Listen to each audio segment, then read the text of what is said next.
اللہ کے نبی نے ایک دعا مانگی ہے اور وہ دعا اللہ کے کلام میں ہے۔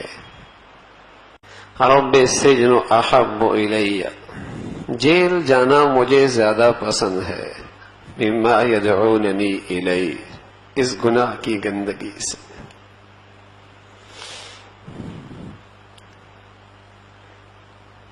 ایسی گناہ سے نفرت، ایسی اس کی برائی اور اس کے پیچھے تباہی اور بربادی کا یقین، اس گناہ کے پیچھے اللہ کا غضب، اس گناہ کے پیچھے ہلاکت اور بربادی کا یقین، یہ روشن دل رکھنے والا ایک نبی ہی کہہ سکتا ہے۔ روشن ضمیر، صاف دل، اسی کی بصیرت گناہ کی یہ ذلت دیکھ رہی ہے کہ گناہ کے پیچھے کیا ذلت اور رسوائی ہے۔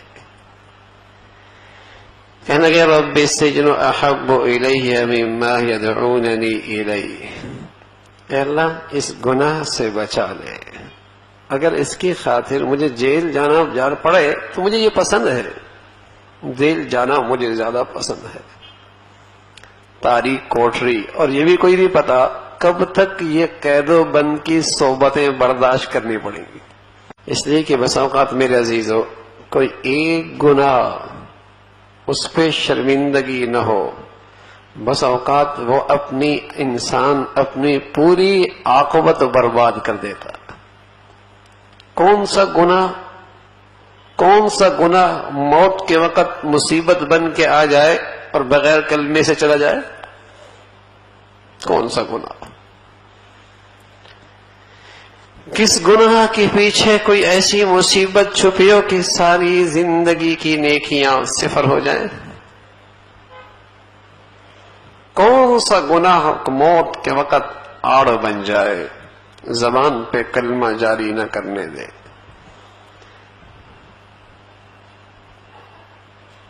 زبان پر اس گناہ کا اثر ظاہر ہو جائے، کون سا گناہ؟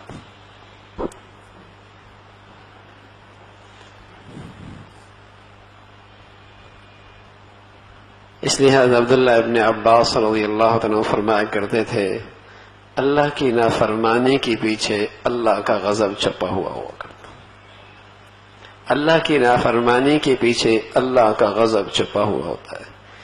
ایسا شخص ہر وقت خطرے میں ہے کب اللہ کے غضب کے نشانہ بن جائے، کس وقت اللہ کے غضب کا نشانہ بن جائے، کہیں تماشا بن جائے، دنیا کے لیے تماشا بن جائے۔ واہ تھی، بڑی واہ تھی، دیر کہاں لگتی ہے تماشا بننے میں۔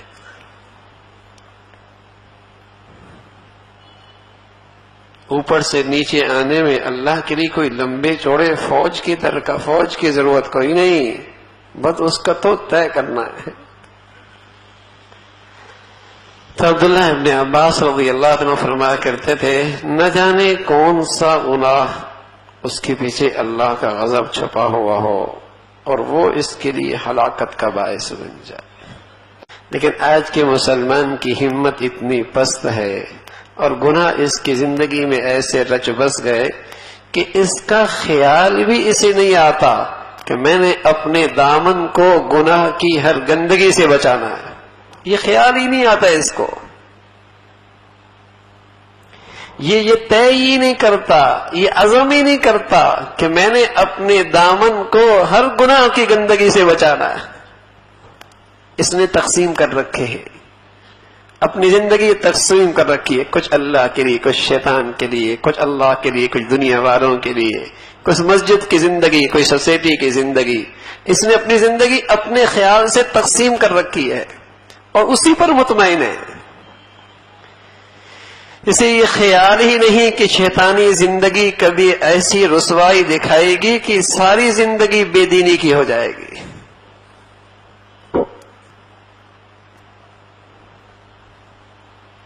سارے نتیجہ صفر ہو جائے گا، اس لیے کہ ہر گناہ کے پیچھے اللہ کا غضب چھپا ہے۔ اگر ہم نے اسے اپنی زندگی کا حصہ بنا لیا اور ایسی گناہوں کی ظلمت نے مت ماری کہ ہم نے گناہوں کی زندگی کو اپنی تجارت کا سہارا بنا لیا، گناہوں کی زندگی کو اپنی معیشت کا سہارا بنا لیا، گناہوں کی زندگی کو اپنے اسٹیٹس کا سہارا بنا لیا، ہم نے گناہوں کی زندگی کو اپنی ترقی کا سہارا بنا لیا، ایسی گناہوں کی ظلمت نے مت ماری جو بربادی کا سامان ہے، آج ہم نے اسے اپنی فلاح کا سامان بنا لیا۔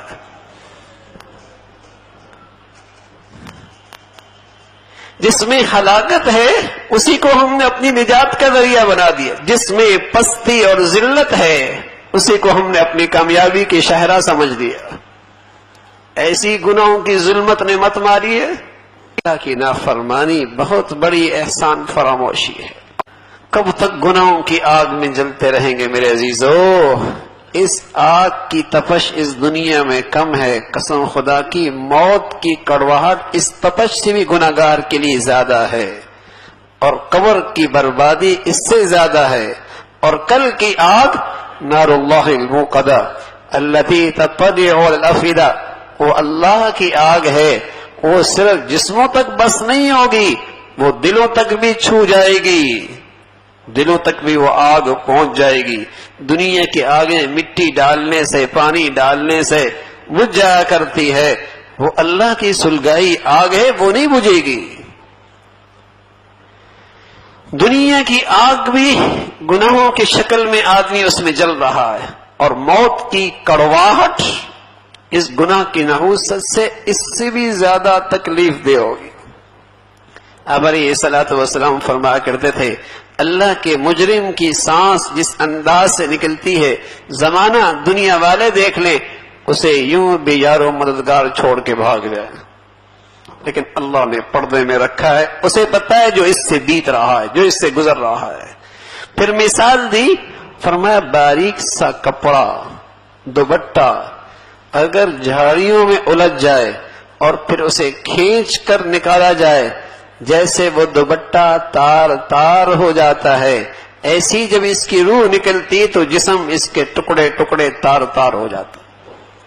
اللہ حفاظت فرمائے، اللہ محفوظ فرمائے۔ جب زندگی میں گناہوں کی آگ میں جلتا ہے تو موت کی تلخی اس تپش سے بھی زیادہ، اس سے بھی زیادہ۔ تو میرے عزیزو، اللہ کی نافرمانی سے بچنے کا فیصلہ ہو، اس سے فیصلہ ہو، اور اللہ سے مدد مانگی جائے۔